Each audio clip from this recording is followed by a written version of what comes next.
6.5%, was it? Is that what the current odds are of the Stanley Cup? Well, and if you look at the round-by-round progression, the Stanley Cup favorite is the Vancouver Canucks. Like, what a time to be alive! Talking you through every goalie controversy, scoring slump, and draft lottery bust, this is the C4 Podcast on CanucksHockeyBlog.com. Here they are, the best starting lineup we could afford under the salary cap. Chris, Matt, Anna, and Adam. Welcome to another episode of the C4 Canucks Hockey Podcast, brought to you by the Full Press Coverage Network and CanucksHockeyBlog.com. I am Chris, at Lightforce, the tongue-tied, I don't know what, podcaster. Joined virtually, as always, by the wonderfully spoken Anna Forsyth at eForsyth03. Yeah, thanks to years of being in plays, I guess. That helped me with my diction, I guess, but you're probably, the Pfizer flows through you. Is that correct? It does. The Pfizer flows through me. It's kind of thrown me off the game. I mean, before we clicked record, I talked about how the side effect that I've been impacted by most is just I'm tired. It feels like it's kind of like when you got a flu or a cold or whatever, and you can tell your body is sort of tired because it's fighting. In this case, my body is not really fighting anything. It's just figuring things out. And I'm okay things with out. being tired. Yeah, exactly. Worth it in the end, but yeah, it does suck. I will say you've picked probably a good weekend. I mean, the weather was glorious on Saturday, so you missed out on that, but it's been 2 days of being crap weather. That's the thing, is it didn't really slow the weekend down completely. Like my daughter had her soccer practice on Saturday, so we went to that. We went to the park and like a picnic, and she got to play in the sun, fly a kite, ride her bike, and so I'm still a kite. Wow, yeah, it was a nice breeze. I didn't know people still did that. Honestly, feels very Victorian. Baby Force is a big fan of flying kites. Like a friend of hers got one, and then since then she, I think they must fly a kite in like Peppa Pig too, or something. Like she's seen others fly kites, and so she's decided she likes to. Nice. There was a plane flying a banner around Richmond. I couldn't quite read it, but yep, I saw it at the beach. We're at Jericho, and it took us a while to understand it. So this was another one of the banners that said Aquilini out, but it literally took us about 5 flybys to figure it out because the spacing was super weird. I think Aquilini is too long a word for them or something, because the banner that I saw in Richmond was longer than Aquilini out. Oh, okay. Like it was as if it was like close to a full sentence. Like we're talking like 7 or 8 words. Okay. So yeah, I definitely don't think it's meant for full sentences. No. It's probably not meant for Aquilini out or whatever either. But yeah, I mean, this episode is going to probably touch on that a little bit. There was a Canucks fan protest, huge protest. I don't need to make light of it, but there was a handful of people out to express their opinion because, hey, things happened since the end of the Vancouver Canucks season. And, you'll find next season may look a lot like this season did, at least from a personnel perspective. So we'll touch on that. The Stanley Cup playoffs are in full swing. And I don't know, we've got probably all sorts of other things to touch on, including that open. This was like the second or third attempt of me to actually welcome you to this show. I'm off my game. So apologies in front of this weird episode. Well, yeah, I was going to say, you have the vaccine excuse. Not sure what the Canucks excuse have been all season, but we'll see. Well, yeah, good point. Let's jump into the week that was. I'm thinking back to our last episode. I mean, the Canucks had 2 games to play, did they not? Yeah. And what games were they? The Vancouver Canucks and Calgary Flames essentially were like 2 teams playing as if they had nothing to play for, which was interesting because they didn't. Yeah, weird, that one. I mean, the game at the weekend where Calgary won it in overtime was actually a load of fun to watch and felt like it mattered just for a moment. Mm-hmm. The 6-5 final or whatever it was. Yeah, even the game the Canucks won. The 4-2 win? The 4-2 win. It just felt weird. I mean, Louis Domingue, Baker extraordinaire, Canuck legend, Louis Domingue, played his first game in over a year. So, it just felt weird, and yeah, those last 2 games just made me sad and deflated. Yeah. Or sadder and more deflated. Yeah, like, first and foremost, we'd sort of chat a little bit about it in our last show, how the Vancouver Canucks would be playing earlier than usual. It's interesting when you have people that saw the start times as sort of early afternoon, genuinely surprised it wasn't like 10 a.m. But again, the NHL had scheduled it in such a way that these games did nothing to interfere in any potential Stanley Cup playoff viewership. But the Louis Domingue start, first game in a year. I mean, I get it. You're going to rotate sort of players in, to thank them. It's kind of like, that sort of thanks for coming. Yeah, like I was going to say, it's kind of like the college football experience where the player who's been with you thick and thin has never seen the actual, field of play during an entire season, gets brought into like the last home game of the season or whatever, last few games of the season, just to get their name in the record books as officially having played. They get in for like a down in football. So right. A down. So like that's just like a minuscule part of a game. Mm-hmm. I mean, I know in real football you have to play 10 games or in 10 games to win, like to be part of the team officially, like win a medal, for example. So I know players that are just want to play for like 5 minutes of a couple of games just to get their name on the trophy or whatever. Well, that's the thing though, is in what I would call soccer, you get factored into the game through substitution, whether you were on the pitch for 5 seconds when the final whistle blew, or you were on the pitch for 5 minutes. That's a game played. That's a cap. Like there was a young kid earlier this season for the Vancouver Whitecaps who was the final substitution of the game. A second after restart, the referee blew the whistle. So this kid got brought in essentially in the 90th minute, which was like 90 or whatever. Yeah, it would have been with stoppage, but that's a start. That's part of 1 of 10. Yeah, exactly. Or whatever the MLS uses. Yeah, I mean it's funny because it's a non-stop clock sport, right? So substitutions become tactical for time wasting. So it's a weird thing, but sure, for Louis Domingue's sake, I'm glad he got a start. But if there is one thing that Louis did, however, do is he prevented Alex Edler from scoring goal number 100, and it was quite apparent. And he was trying to get goal number 100. I mean, nothing seemed to go his way, whether it be his stick opportunity or players on his own team. And one might argue the head coach who took him out of the last game of the season didn't even start him. Although, as Alex said, Alex is like, I can't remember how many games he had played over the course of the season after injury, but he's like, I played this many games and I didn't score goal 100. So what's one more going to do? But yeah, it's a strange one. I think the fact that, Louis Domingue didn't get in, they spent the last 3 games trying to get Edler his 100th goal, that they let the Tanner Pearson go home before the last game of the season, like really just underlined, dotted the I and crossed the T on the fact that it just didn't matter. Yeah, that last game in Calgary, I genuinely wonder how the players who had to travel for that game felt. Yeah, because it's the end of a season where obviously lots of craziness ensued. Travel would have still been through protocol. Having to play this game is through protocol. Like ultimately, once the game was over, and I don't know like timeline if protocol were to then apply as you come home, but you're essentially granted freedom. Like case in point, Petey, he's down in California right now. Yeah, I'm not sure I 100% understand that. Well, his agency's down there.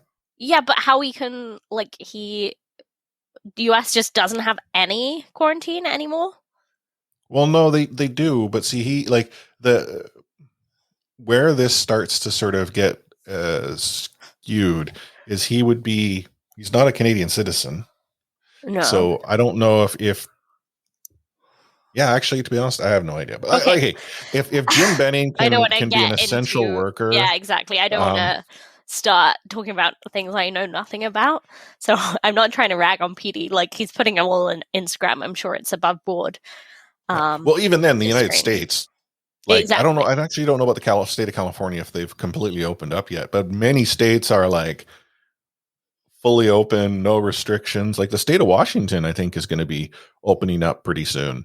Yeah. That's our southern neighbor. So yeah, I mean, we'll get to the playoffs a little bit later, but it's just been a little strange watching full stands. Hey, well, yeah, and we'll probably have to touch on the fact that there is the possibility that there could be fans in a Canadian rink, which is interesting. But back onto the topic at hand. Vancouver Canucks lose that game. It was lackluster, and the Flames seemed to play for their awards.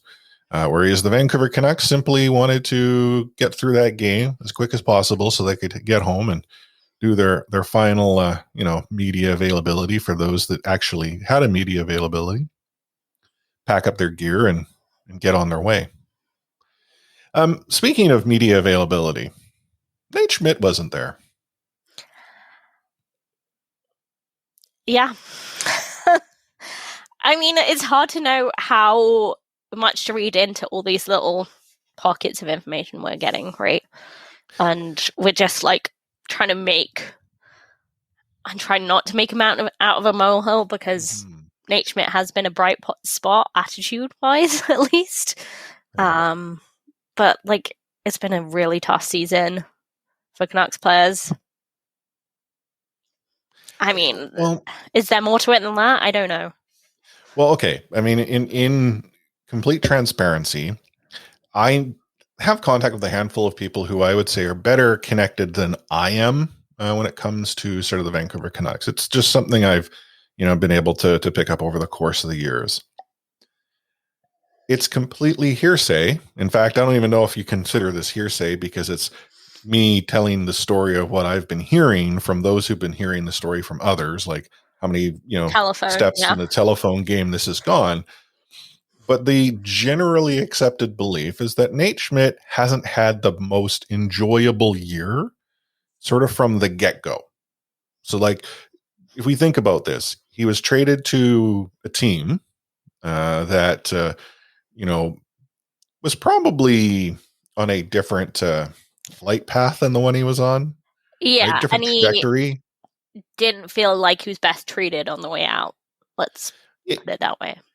Yeah, and then comes to Vancouver, and I think if there's one thing we've seen as fans is this is a guy who's a consummate pro, had made the best out of whatever the situation might have been. Comes to Vancouver, and then Vancouver had a very, very tough season. And if we were to hear what Trader Jim was telling us, it's either one of we'll be in the playoffs in 2 years' time or playoffs next season. But it's the fire here with Schmidt, or the smoke. Let me rephrase that. The smoke indicates to me that there could be fire with the situation. Maybe it's a player that's kind of expressed desire to find somewhere else to go. Right. And I think there's at least a couple of players who, if their other opportunities were to present themselves, they would eagerly take them. And you can't really blame a player for that. But honestly, from Nate Schmidt's perspective, if he hasn't been happy and he's still performed every night with a smile on his face, I think that shows he's a professional and he's done his job. Yeah. If that's the end of his job at the Canucks, so be it. But it really is telling that it's just even if one of these rumors, JT Miller, Nate Schmidt, even if there's only a little bit of truth to each rumor, it's worrying that there's a few out there, isn't it? Yeah, and I mean, JT Miller is an interesting situation because you've got Elliot Friedman, who came out to suggest that that's far from the case. I trust Elliot's take. It sounds like he talked to Miller, if I understand correctly. But it shouldn't be a surprise that the Vancouver Canucks situation isn't one that a player who wants to sort of win tomorrow is keen on. I mean, I am, and I think you, without putting words in your mouth, so please correct me if I'm wrong, don't feel this Vancouver Canucks team is a playoff team. They might, in a good season, get close, but this isn't a team that's a contender. This is not one, to use Jim's words, hey, you just got to get into the playoffs and anything's possible. And that's true. To win the Stanley Cup, you need to be one of 16. But your odds are not equal. There are a variety of factors at play here. Right. And if we can't get in this season, honestly, it wouldn't have been that shocked, despite not regarding Canucks as a playoff team, if they'd squeaked in maybe a couple months ago before COVID. I wouldn't have been that shocked. But that's just an indication of the North Division being incredibly weak. So if they can't make it in the North Division, then they aren't a playoff team at all. But I think you've seen the same sort of re-imaged standings if the Vancouver Canucks were a Pacific Division team, if they had gone with the original lineup or original divisional structure. The Vancouver Canucks are fighting for a playoff spot. And there are those that grasp that, say, oh, the North Division is what did the Canucks no benefit. I mean, Jim Benning saying that, that's for sure. Yeah, I don't believe that's entirely true, because the Vancouver Canucks were finding ways to lose to not good teams. Yeah. Sure, small sample size with the North Division, but if the Vancouver Canucks were finding ways to lose to teams that were not that good, you have to agree that they're probably going to lose a few games and maybe a few more games to teams that are equally not that good in another division. The other thing to consider as well is that if we look at sort of the realigned Pacific Division, sure, maybe it's not as strong or as weak as the North Division would be, but I feel got better teams playing again. That's the thing. And but it's also kind of redundant looking at something like that, because, okay, are you imagining if they're in the Pacific Division, does that mean COVID doesn't exist? So they're flying without, the mental strain and kind of restrictions of COVID? Or are you saying, because the Pacific Division, although they haven't had, to travel between borders or anything, but they've had to travel with COVID as well. So I don't know what circumstances you're asking Canucks to play in this fake Pacific Division reality. Well, see, in this fake reality, there's actually less travel, because instead of traveling across an entire continent, east to west, they only have to travel north, south along a coast. I agree with what you're saying. We're going to place the team into this vacuum that we've created of our own determination. And therefore, based on that, everything now lines up our way. Yeah, totally. When you dream, you're in control of your own dreams. So keep on dreaming. We'll get into sort of the other news of the week, but I actually wanted to bounce the Canucks award winners your way. So Bo Horvat got MVP. Oh, yeah. I mean, it's wrong, but I completely see why they did that. Well, it's voted on by the fans. In a way, yeah, that's the thing. Wrong. It's what does wrong mean in this situation? Well, who is the most valuable player statistically to the Canucks? The season is Brock Besser. Brock Besser's contributed. I would have said Brock Besser. Definitely, but who's held this team together and kept scoring consistently, although not as much as Besser? Bo Horvat. He is probably the most valuable player if you take into account everything, but because you honestly feel at points it would have collapsed. The whole house of cards would have collapsed if it wasn't for Bo. So, yeah, even though on the ice, Brock Besser is undeniably the MVP. Yeah, can see best why defenseman, Quinn Hughes. It's again fan voted, but who else would that be? Considering how the Vancouver Canucks performed, I think he's really the only and logical choice. Yeah. The most exciting player, Niels Höglander, which I actually can line up with. That's fan voting that got that one right. And then Tyler Mott as the unsung hero. And I pause and I ponder this because I don't know of anyone better necessarily, but that's not that I also agree Tyler Mott is the unsung. Because I mean, this is so unsung here. We've talked about this, I think, on the show. But the concept of unsung is the person whose name who is not mentioned much, but it means significant. Tyler Mott sort of fits that. Like, he's not a name that rings from the rafters, unless it's the broadcast, at which point he is the end all or be all of any Mott Girl summer. Mm-hmm. Shout out to the broads. Yeah. Honestly, I don't know who I pick here. Like, it's such a weird thing because most people aren't given the credit because they're not doing enough. Like, maybe Zach McEwen. He's kind of quietly done his job, but he hasn't made a huge impact either. I don't have a good answer to that. I mean, it was a tough season as well. I mean, and that's where you think about, like, you have sort of your few heroes, and then the unsung part. That's I agree.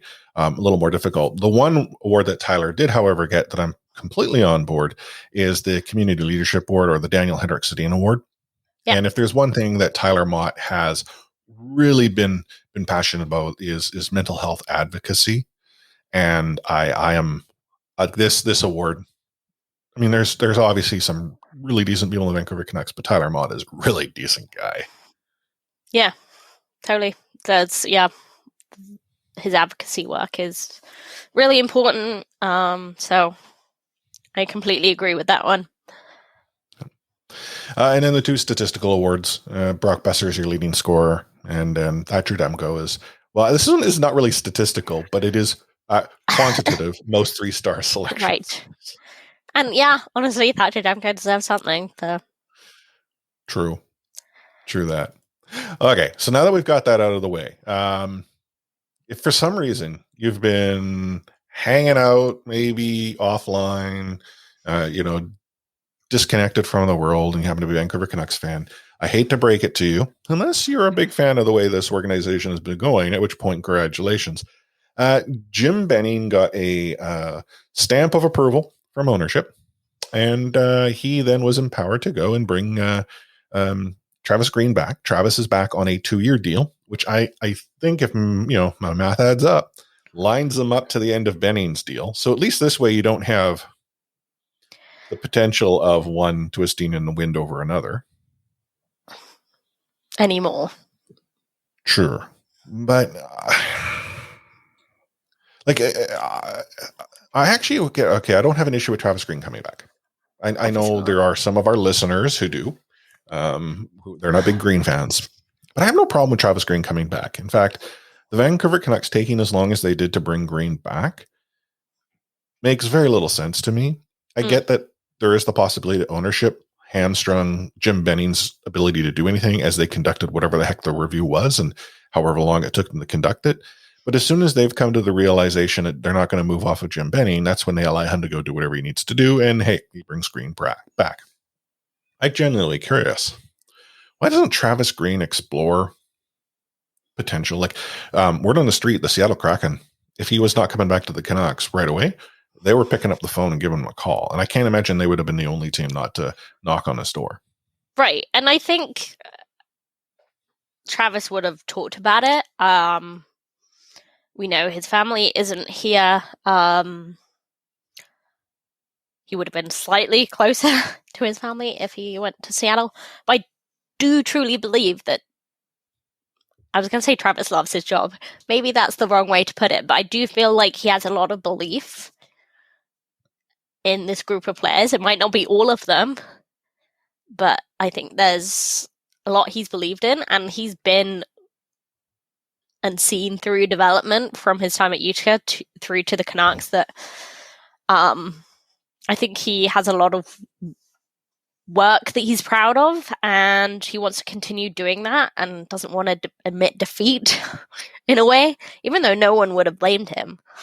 I think he genuinely does want to coach this team and see through this development. I don't know if he's happy about his boss sticking him around, apart from the fact that he got the green light to spend some more money. So, okay, Travis sticking around.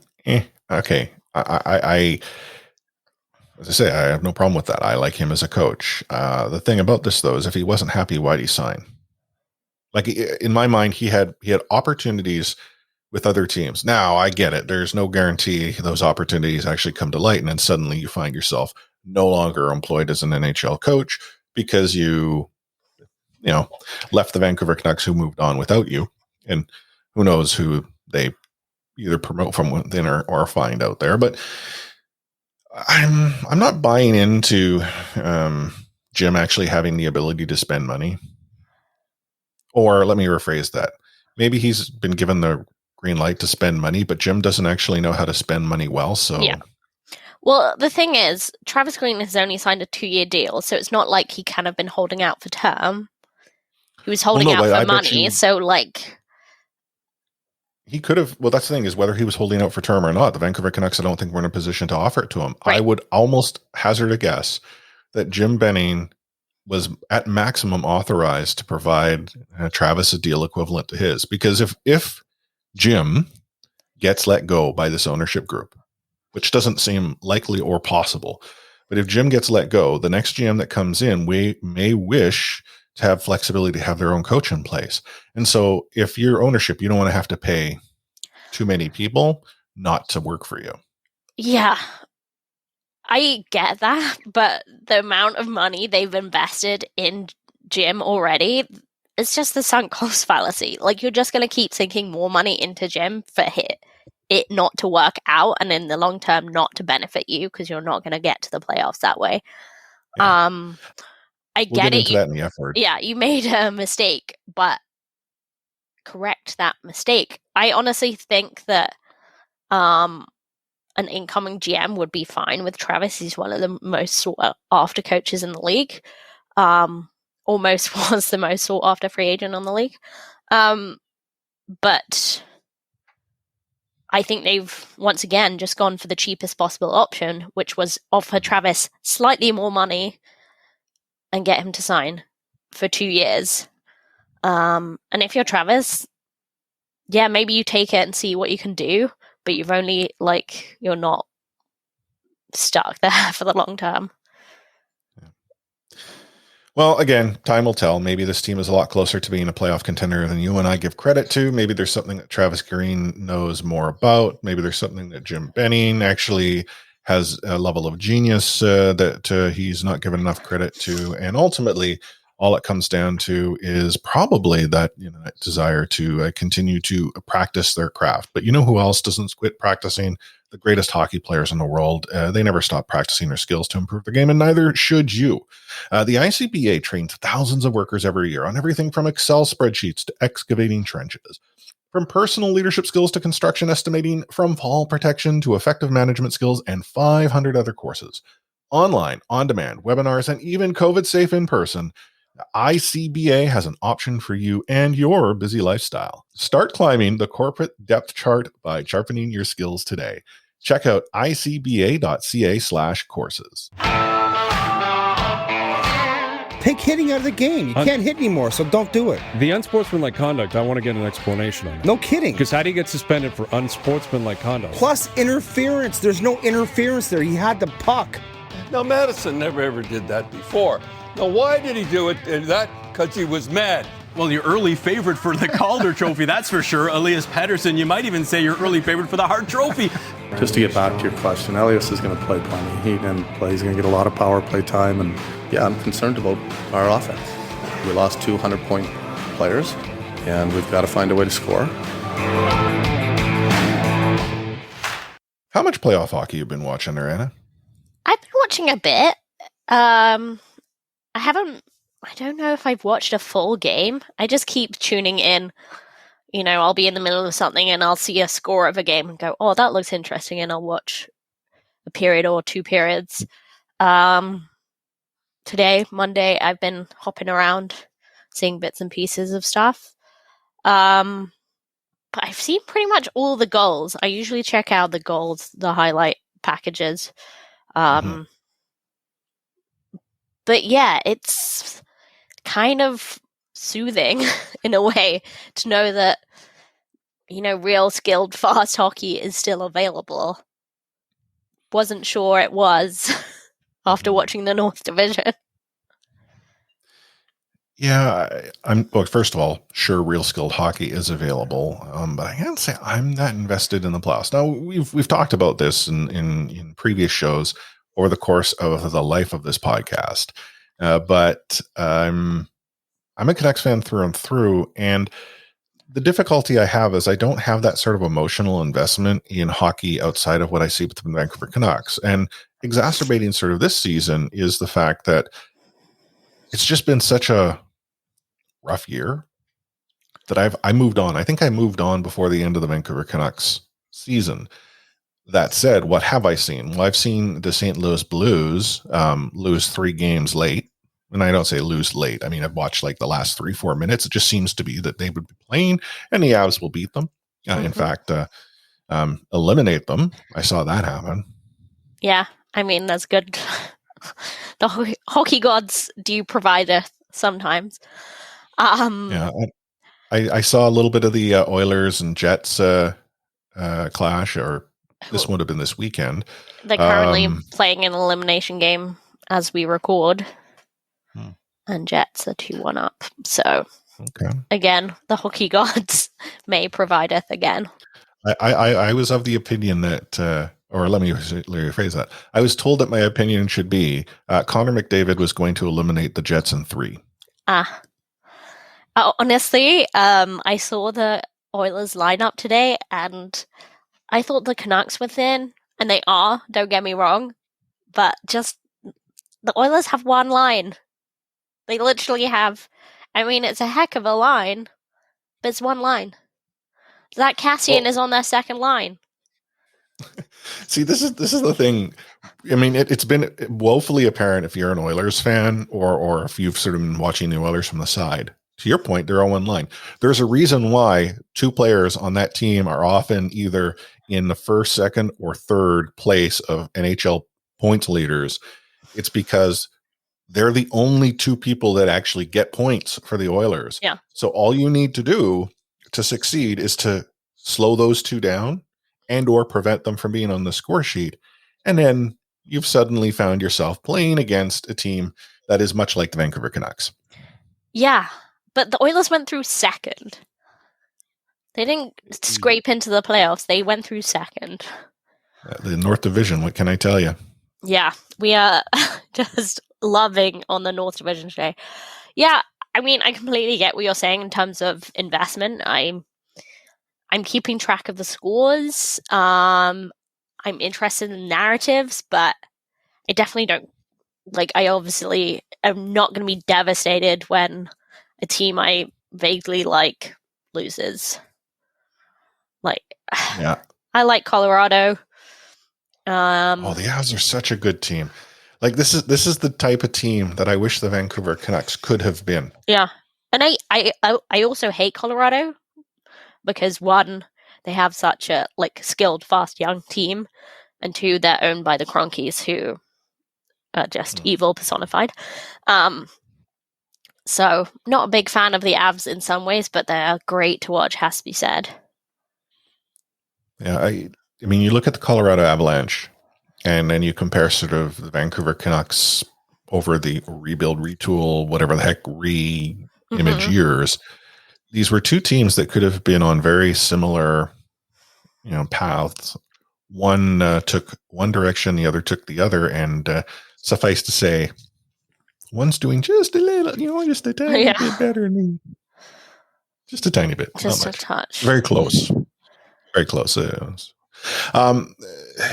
The other thing that I have sort of paid attention to is the fact that officiating in the NHL, it seems to have gotten to Stanley Cup round 4 playoff level, where the referees simply put their whistle away and let the code deal with it.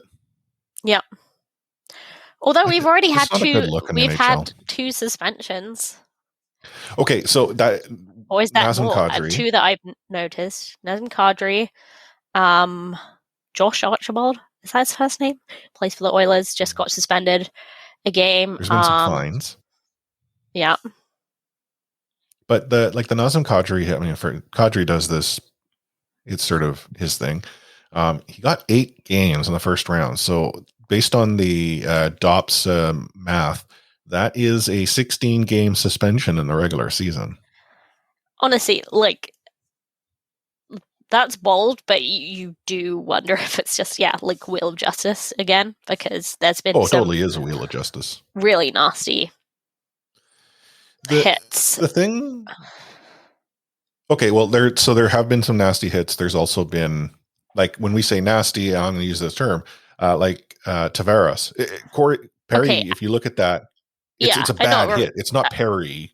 Yeah, I'm not referring to that. That's a nasty injury, just not a nasty hit. It's just bad contact. But the result of what took place after that hit, if you needed an example of what is wrong with NHL culture, the code, the guidelines, whatever you want to call it, the fact that the player themselves who went and challenged Perry to a fight said, "It's our captain, we got to go do it." I know you did nothing wrong, but we still got to do it. I'm sorry. It's just like, okay, if you wanted an example of why men die earlier, that might be it, because that's their attitude to life. Trust me, I don't do that type of stuff. Okay, but the statistics still lead into the fact that yes, the average lifespan of me is going to be less than you. So I think there's more to it. But you might be raising a fair point of why some contribute to that average. It is completely asinine, and making matters worse. And I know there's some of our listeners who don't agree with you and I when we look at this. You have Don Cherry saying it's perfect. To me, Don Cherry is now the barometer. When he says something is good, that it's no longer good. It is like, of course. Is spoiled milk. But then there's just people who, and I'm not trying to subtweet anyone here because I've seen a few people say it, like people that I genuinely respect and often agree with their opinion, and usually quite progressive, will say stuff, "Oh yeah, but like that was their captain, I'll give them a pass." And it's like, no, that's exactly why you don't give them a pass, because there was no reason to do it. Like, it's just because it has to be done. That's the only reason, because it is that way, because the code, because it has to be done. Yeah, and that's it. Like, what was, like, you look at that in real time. Perry realized what was happening after it happened. Like, when we hear about the bang bang play, that was it. And you can actually see in slow-mo the moment Perry has realized what's happening and where Tavares' head is. He is trying everything to pull his leg up. He Superman's, like, you can tell Perry realizes he's going to go and hit him in a bad way. And, you know, unfortunately, there was nothing that Perry could do yet somehow, because, you know, it's who he hit, that he has to go and pay the price. I'm sorry. So you're telling me that through no fault of his own, through nothing more than being in the wrong place, that he has to pay a price? If that's the case, next time someone, you know, loses a blade and, like, you know, bails on the ice, I expect that someone come over, especially it's the captain, someone come over the boards, skate down to behind, like, the one goal there, and challenge the ice crew to a fight. Right? Because that's the same thing. Yeah. Next time a player gets rubbed out on the boards and catches the stanchion, I hope they go and get to the glass crew and challenge them to a fight. I thought you were going to say they challenge Wyatt to a fight on Twitter. Yeah, I hope that, you know what, Wyatt, I know you're a listener. You better watch out, because the code says next time the stanchion rubs, you know, causes an injury, or the puck, if the puck takes a weird bounce and clips someone. That's not all the heroism of the BX goal. You got to take the rough with the smooth. Yeah, this is just crazy. It's asinine. It is nuts. Like it's and the sad part about this is here is an example of how, like, I saw so many people like, what the hell? Why is there a fight? This is garbage. Like, people who would have probably been somewhat supportive of the quote unquote code actually saying, no, man, this is a waste of space. And guess what? That none of that matters in the situation. It's just going to be swept under the rug. Water under the is just, we move on. And that's sad. Yeah. But I agree that it was completely accidental and, not intentional at all. But it will definitely feed into the idea that because the NHL is so bad at protecting its stars, players are already coming from that standpoint of not feeling safe. Yeah. So they're almost ready to, jump and protect themselves and their teammates because it doesn't feel like the game does that enough. Well, you're right. And actually, you know what? The issue is more than just that result. You're right. It's the fact that the league does not protect its players. The PA does not protect its players. If any one of you listens and disagrees with us because we've never played the game, I don't care. Yeah. It's clear to me. Neither of those, like, they have different interests. Do you see that table that was penalties drawn per 60?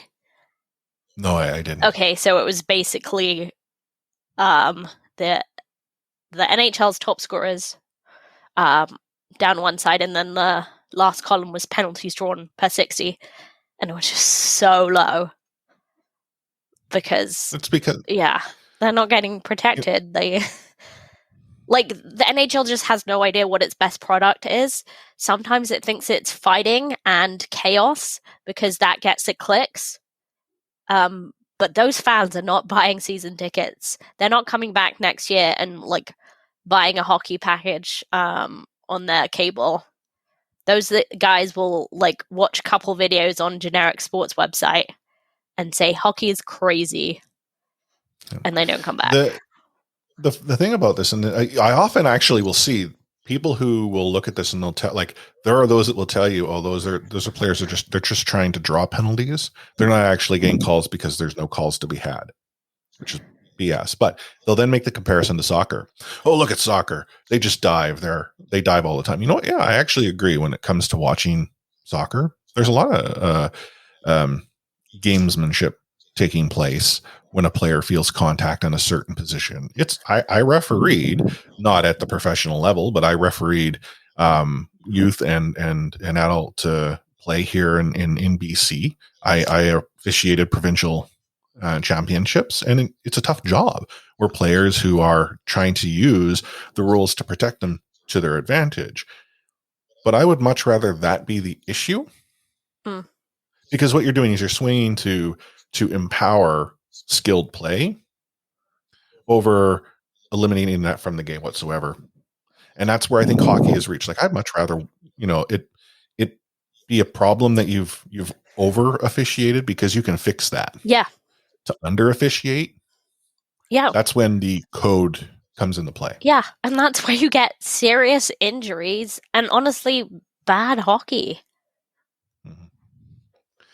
And unfortunately, there are far too many people out there who would tell you, but Hannah, that's not bad hockey. I love fights.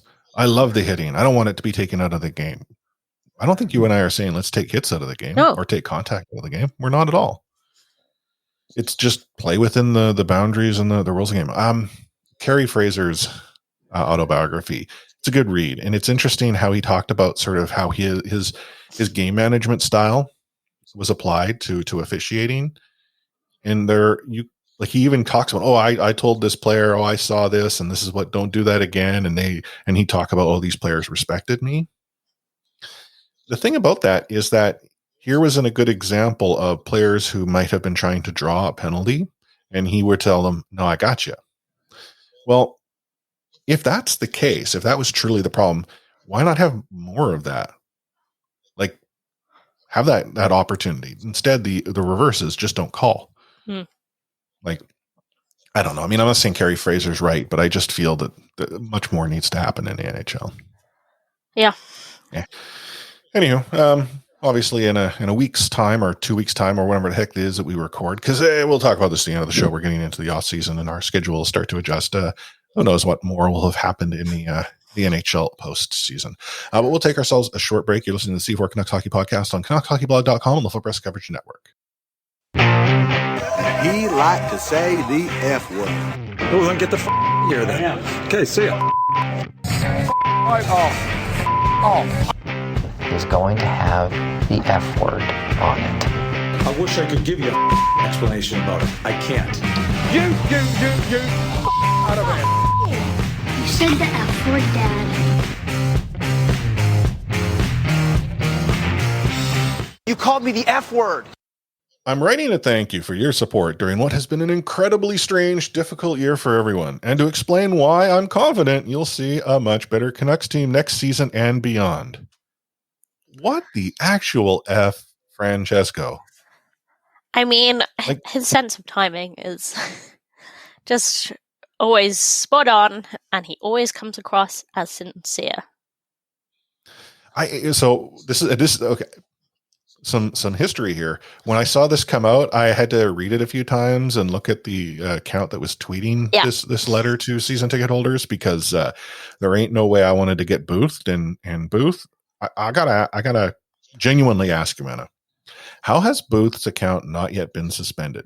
I genuinely don't know, but and I'm not suggesting that has to happen. It's just that the way, and it's funny, you're not allowed to impersonate and whatnot, but boy, he does it well. Yeah.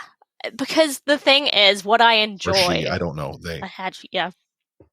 What I enjoy about Mr. Booth is it's only people outside the market that don't get it. Like, we've all been Booth, don't get me wrong, but we get the idea of Mr. Booth. When it's a joke and it's humor, the idea isn't to convince people. I think it's more just what they're saying by, posing something as Francesco. It's just like, oh, we believed it because that's how ridiculous Francesco is. Or similar. Like, there's a point to it, and I hate those people that are trying to fool people with fake trades and stuff just to get clicks. But that's not the point of Mr. Booth. The point is humor. Because you gotta laugh in these situations, because otherwise you cry.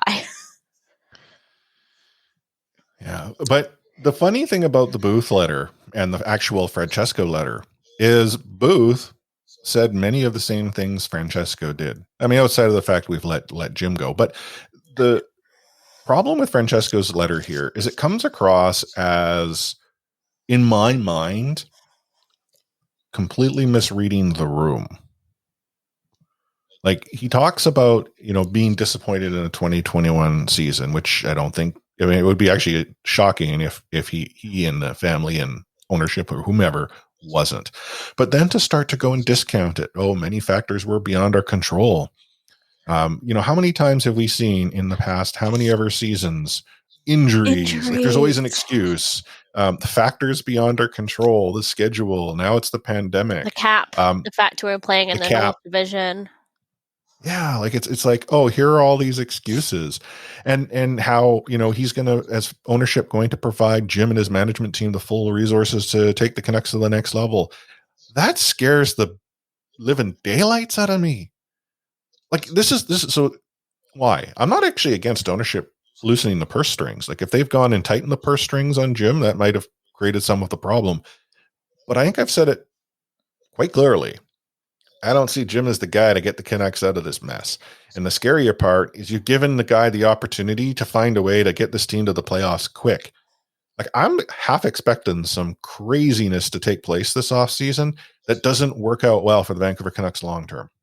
Yeah, I think that's the terrifying part. It's just like almost the worst case scenario was always going to be Jim staying over Jim leaving.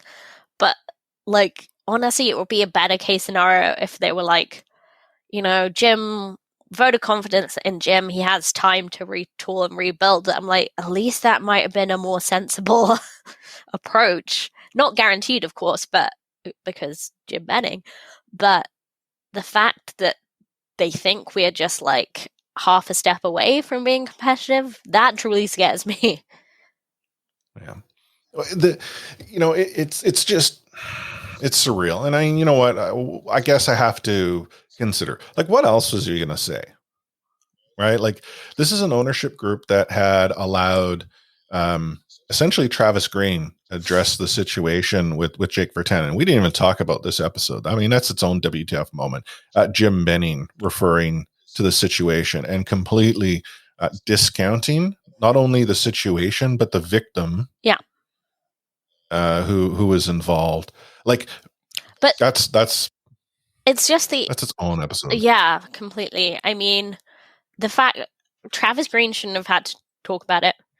Jim Benning even does not have the competence to talk about it because he doesn't have the PR skills or the legal know-how. So just completely the wrong person to talk about it.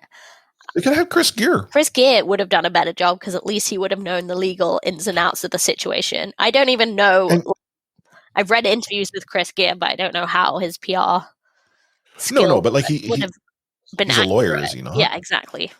Very good. Like I feel by all accounts. Like, I mean, this is we're getting a little off track on what we were getting to in the F word here, but in that particular situation, the Vancouver Canucks could have taken a very sterile route, right? We're taking the allegation seriously. We're performing an investigation, and that's all we have to say on that. When this question came up, and props to PJ for getting in front of the presser. I mean, if Jim Benning had been provided sort of any form of PR training or a notepad or whatever the heck with words, it could have been, the investigation is ongoing. We've taken these allegations seriously, and that's all we have to say about that. And I feel it's sterile. It's not, there's better ways to, but you know what? I can't fault an organization for speaking legalese. Yeah. And the fact that media and fans weren't even clear if once the police investigation started whether the independent investigation was still ongoing, that's bad. That's a bad look. At least just put all the sterile facts of the case and then say nothing more. That's fine. Yeah. At least everyone would have all the information.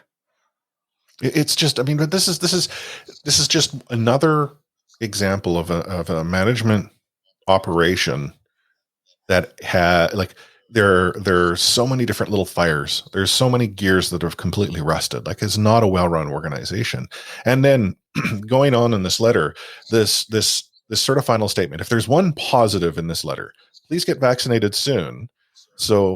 Or please get vaccinated as soon as you can so that we can be together again at Rogers Arena in the fall. So the please get vaccinated as soon as you can, period.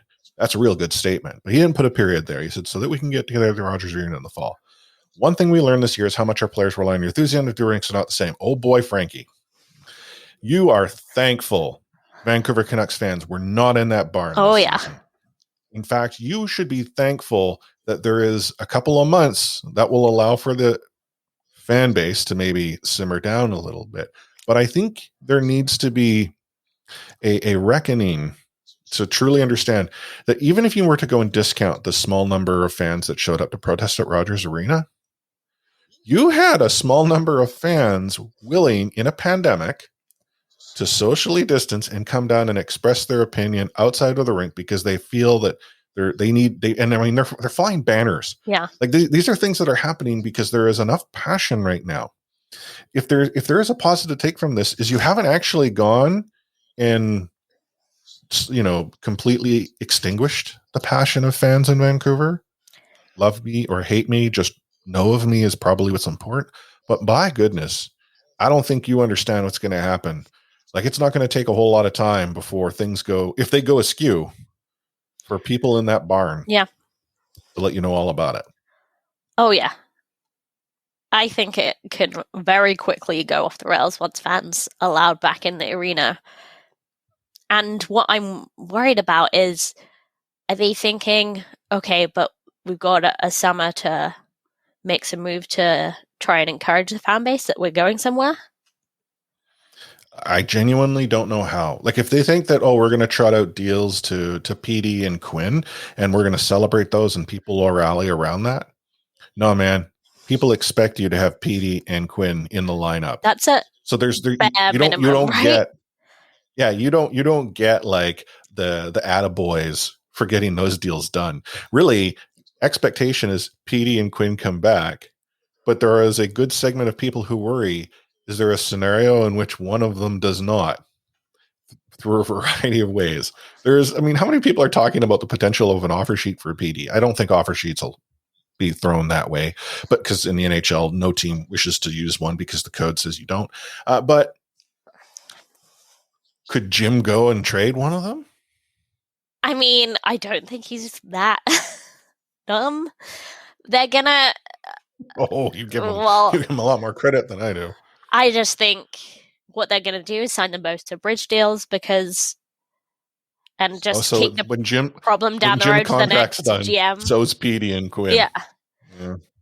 It's the next GM's problem. God, it's just such. I genuinely hate how we've sort of become dark. Yeah. It's difficult. And I understand that there are those out there that do try to see the positive, and I applaud you. It's just, and like, what are the positives? There's a good young core. That's a positive. The problem is that I've seen the good young core of other teams get, as much juice possible squeezed with everything around them. And that's not been happening. Yeah. And the thing is, there are exciting moments, players, games, it's the whole structure that worries us. But as you say,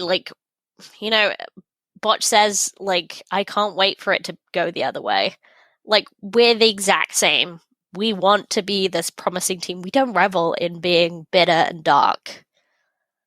We, as soon as there's some kind of encouraging direction, we will be so happy for that, and we will trumpet that, we will champion that, but at the moment we don't see it. Yeah. I was actually listening to our sort of episodes, the start of this sort of truncated season. No. The three of us, you, Matt, and I, had the team I think we were maybe a little higher than ultimately the result of the season panned out, but none of us were confident that this team had what it took to compete within the North Division. Yeah, I think I either predicted them 4th or 5th. So yeah, I definitely saw them. Ultimately, none of us had them finishing as low as they did. Yeah. The three of us collectively had them as being 4-5. Right. I think I was the most down on the team, but that was just because I struggled because I had us fighting against the Calgary Edmonton, and I got one of the two teams right. Problem is, one of those teams also is in a bad way, but here we are now. Yeah, how is this any different? How is it that we as of now look at next season with we saw some positives, we saw some good things. No, man, it was a tire fire every which way we could go, and it's going to require a crazy off season, I think, to re-inspire us. But I will give your theory credit. We want to rally behind this team. Because I do think people will say, the COVID situation that really took the wind out of Canucks sails, and I think people are right, but all it did was just only because I think they are currently a better team on the ice than the Ottawa Senators marginally. Yeah. I think the Ottawa Senators organization is making way better moves than the Canucks are in terms of building for their future. But yeah, I think it did put the final sucker punch to the Canucks season, maybe, but the Canucks were not heading anywhere fast prior to that outbreak. I'm just reading some of the replies to Francesco's letter. One of them comes from Cody Severson. If you might remember, Lachlan, who joined us a couple episodes, talked about how he and Cody have a podcast. the Greasecast. Well, Cody's reply to his. Franklin, I've spent the better part of the season trying to put together a mean chicken parm for my family. I never got it right. At some point, I had to reflect and realize it wasn't COVID's fault that the parm sucked, but it was mine for buying all the wrong ingredients. Someone else replies to this. Nah, man, you just paid $20 for your bag of breadcrumbs when you could have walked next door and borrowed a cup from your neighbors. Now you can barely afford those organic chicken breasts. Of course you're going to have trouble assembling a good chicken parm. Like, this is the type of discourse that Canucks Twitter needs more of. Yeah. The food analogies to how this organization is run. I enjoy it. I mean, we've got to find levity somewhere. Yeah. Well, speaking of putting the ingredients together to produce content, or at least organizationally, our show is going to be transitioning into our off season, which is unlike, as I said, years ago where we would just take the season off. Like, you'd see us show up at like the draft deadline, free agent frenzy, like all the special dates. No, we're still going to be around. It's just we're going to go and transition into our every 2-week schedule. So what does that mean? Well, instead of finding us each and every week on a Tuesday, you'll find us now every second week on Tuesday, unless some craziness ensues that needs to bring Anna and I together to record a sort of a special episode.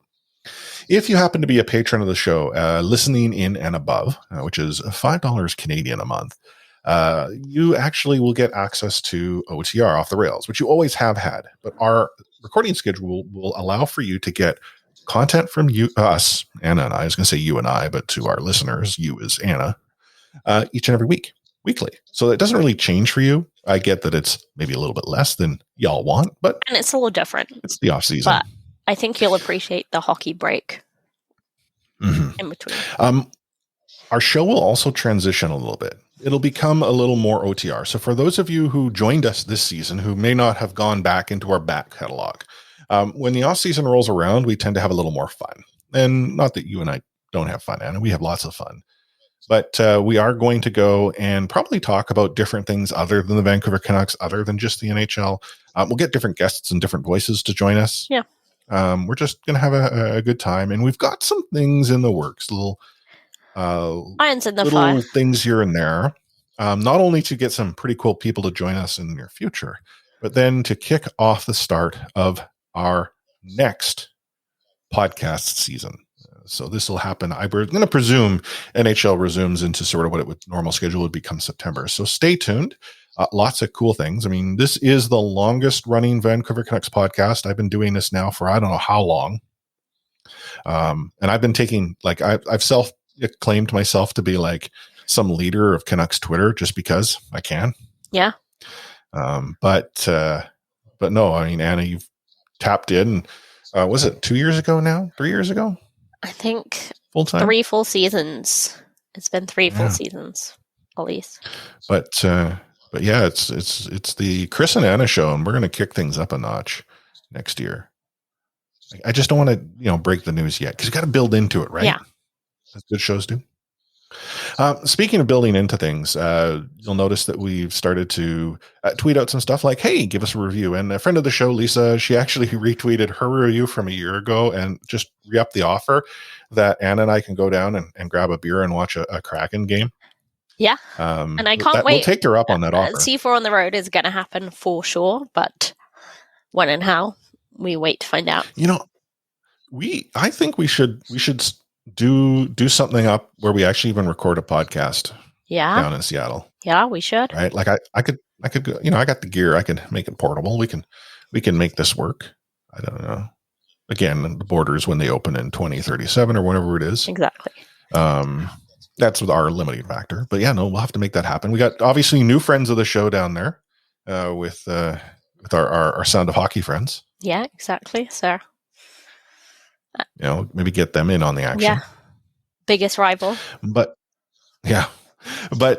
we did actually get a review in recently, and as is our promise, if you leave us a review wherever it happens to be, and I somehow find it, that's actually something I've been struggling to do, is find all the reviews of us. But if I find it, I will read it on air. And so we got a 5-star review from friend of the show, Rich. He left it on Podchaser.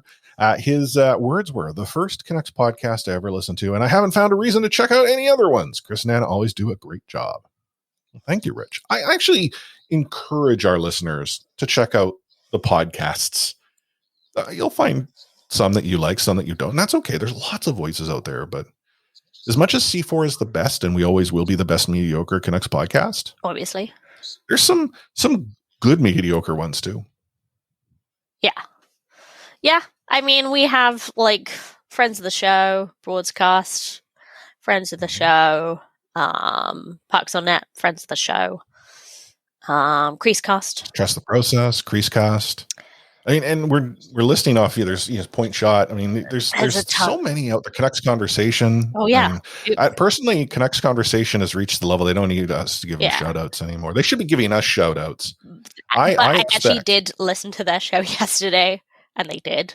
What did they gave us a shout out? Well, they were throwing shade at Pucks on Net because we had Chris on and Quads on way before Pucks on Net deigned to give Chris a guest spot. So that's because we're the best mediocre.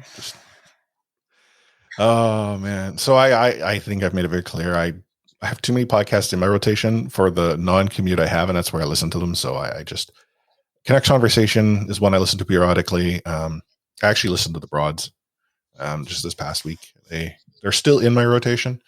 Too much F1 for me though, because that's when they lose me. I just don't get the whole racing thing, driving cars. I'm not knocking those who enjoy it. I just can't.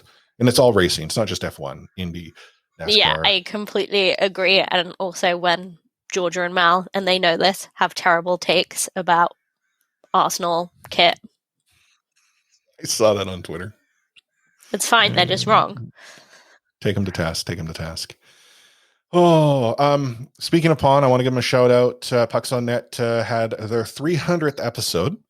They are the second longest Canucks running podcast out there, so give them their due. And for those who then might start paying attention, well, wait a minute, C4 has not yet had 300 episodes. That's true. However, Pawn never took off seasons off. Right. C4 did. So we're catching up. Yeah, I mean, they could, if they were to go and claim the longest number or whatever, they can do all that. But we started at the end of June. They started in I think it was September. It's all about the technicalities, right? That's right. And again, I'm in charge. We've already established Chris is in charge, so I set all the rules. Oh man, Anna, this is actually a longer episode than I thought it would. Yeah, we did go off the rails once, twice, thrice. At least, but but we had a good time. Right. And I just want to say I enjoyed this season with you. I know it was a crazy one. If you were to go back at the start of the season and tell me it would just finish with only you and I on the show again, I would have actually said what? If you were to have suggested that I might have been not the person here, I might have said, yeah, sure, I'm getting busy. But no, I'm so glad it's you and I that are still here, keeping the lights on, recording each and every week and soon to be every second week. For all of our listeners. It's been a fun ride. Yeah. And we're half vaccinated now, so better, faster, stronger as we go into the off season. That's right. And soon, maybe you and I can get together on a socially distant patio and raise a pint, right? Maybe we might even get to that point where we can have a few of our listeners come out to a socially distant patio to raise a pint. Maybe on a different patio, because I don't know how the rules will be. But we can all we'll find that patio. We'll be across the street raising pints over the, across Granville Street downtown or something like that. We'll figure it out. Yeah. But what final words of wisdom do you have for all of our listeners? It's been a really tough season, you guys. So well done for sticking it out.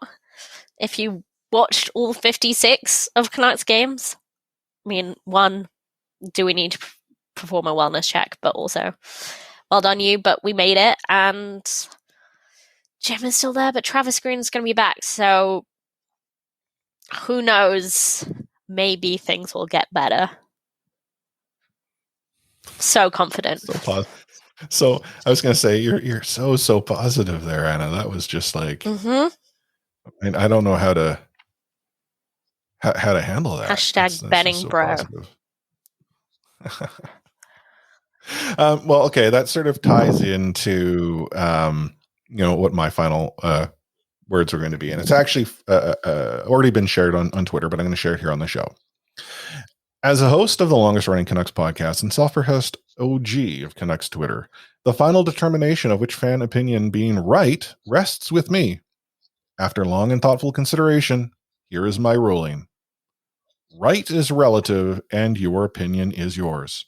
And having already established the you're a fan if you're a fan precedent, this ruling has found that your opinion and opinions on how the team functions are entirely yours to have. Like, dislike, love, hate, support, or not, all are decisions that are made by you and you alone.